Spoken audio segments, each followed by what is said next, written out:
La Coupe du monde de football débute demain et l'on va pouvoir regarder des millionnaires courir après un ballon. Nous sommes le 14 juin 2018. Début d'un cauchemar pour certains et certaines qui entendront parler de foot pendant un mois, des klaxons dans les rues, à toute heure du jour et de la nuit. Le début d'une messe qui dure un été pour d'autres, attendant ça depuis 4 longues années.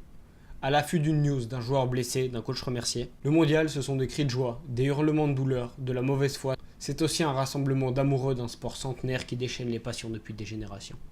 Ce sont des destins de joueurs qui se brisent ou s'écrivent. Ce sont des millions de maillots vendus à l'effigie d'une équipe et d'un joueur. L'Égypte à son prophète, le Brésil à son génie, l'Islande son collectif, la France sa jeunesse. Outre toutes ces valeurs patriotistes, d'union d'un peuple, de partage, de camaraderie, il y a des joueurs riches, très riches parfois, résultant d'une inflation des droits de redevance télé qui ne cesse d'augmenter. Tous conscients d'une disparité énorme entre ceux qui jouent et ceux qui les encouragent. Certaines phrases de journalistes sont si réductrices qu'elles nous feraient oublier tout ce qu'il y a de positif dans le football. Ces soirées entre amis à partager des moments de joie, ces rencontres dans les fan zones avec des inconnus qui deviennent des compagnons de soirée le temps d'un match, un affront aux terroristes qui nous voudraient prostrer chez nous, ces belles images d'adversaires qui consolent le vaincu. Si le football n'est qu'une histoire de millionnaires qui courent après un ballon, le journalisme n'est qu'une présentatrice qui lit des mauvaises nouvelles à haute voix, le policier n'est que celui qui tire sur le vilain. Et si on regardait les choses autrement?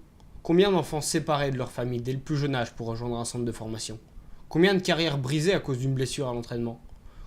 Quelle pression sur ces joueurs stars, jamais à l'abri d'une erreur qui leur coûterait leur place dans leur club en plus de se faire insulter par des millions de fans en pleurs?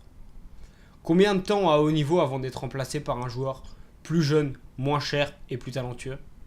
Combien d'heures à lire des dépêches? Combien d'années d'études pour trouver un travail dans un métier de communication? Combien d'heures passées dans une salle de rédaction pour boucler un journal qui paraît à heure fixe tous les jours? Combien de vies mises en jeu pour rapporter de l'information? Combien de personnes sauvées? Combien d'affaires résolues? Combien d'heures gâchées dans une voiture à attendre pour une information peut-être inutile? Combien de gardes à vue interminables? Combien de personnes coupables acquittées par un jugement biaisé et d'une sensation de travail inutile? Même si tous ces postulats de base sont corrects, elles ne représentent pas la vérité d'un travail dur, acharné, dans lequel on n'a peu, voire pas, le droit à l'erreur. Il y a des hommes et des femmes qui ont tout donné pour réaliser leurs rêves, d'autres qui ont tout perdu. Par cette simple phrase, Anne-Sophie Lapix nous montre les travers de la société. On se moque de ce qu'on ne connaît pas, on critique ce qu'on ne comprend pas, et on tire systématiquement les gens vers le bas. Certes, cette phrase est sortie de son contexte. Le reportage qui suivait parlait de la surabondance de l'argent dans le football et de ses effets sur l'économie. Mais n'y a-t-il pas moyen de tourner cette phrase autrement? Peut-on pour une fois parler d'autre chose que d'argent dans un milieu obscur et peu connu? Comme tous ces vidéastes harcelés par des questions peu indiscrètes et purement personnelles, n'y a-t-il plus que l'argent qui compte? Ce soir, le service public m'a encore une fois déçu. Anne-Sophie Lapix n'en est pas à son coup d'essai de faire dans le putaclic afin de réveiller un audimat endormi, fatigué par des journalistes qui ne tentent plus de faire du bon travail.